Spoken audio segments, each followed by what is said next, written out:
Jean-Cyril Spinetta, vous avez été PDG du groupe Air France avant et après la fusion avec KLM. Aujourd'hui, comment vous voyez les défis de l'Europe en termes économiques face aux États-Unis, face à la Chine? Je répondrai très simplement que l'Europe apparaît à tous comme indispensable et en même temps, on voit que souvent, elle est impossible. Elle est impossible en raison des égoïsmes nationaux, en raison des refus, en raison de la complexité de rassembler des majorités.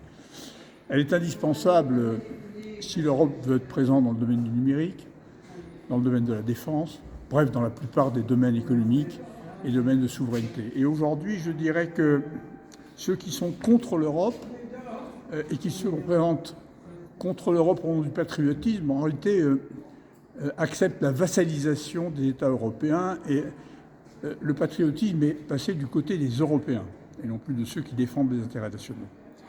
Alors, ne nous faisons pas d'illusions.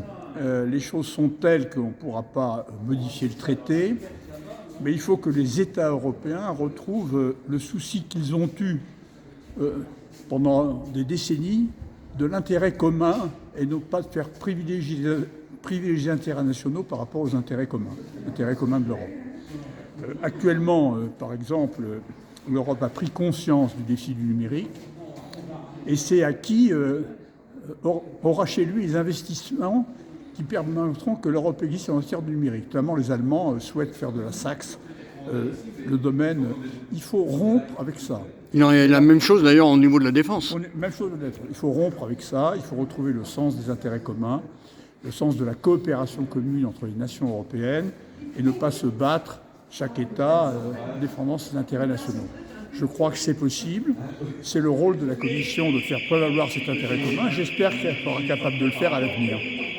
1957-2027, alors qu'on s'exprime sous un fond de sirène, ça fera 70 ans de l'Europe. Il y a eu entre-temps la mandature de l'or, très importante au niveau social. Est-ce qu'on peut parler de réussite ou d'échec? Alors, sur le volet social de la construction européenne, il faut parler d'échec. Je ne parlais pas d'échec, je parlais de renoncement, je parlais d'abandon. Ce n'est pas un échec.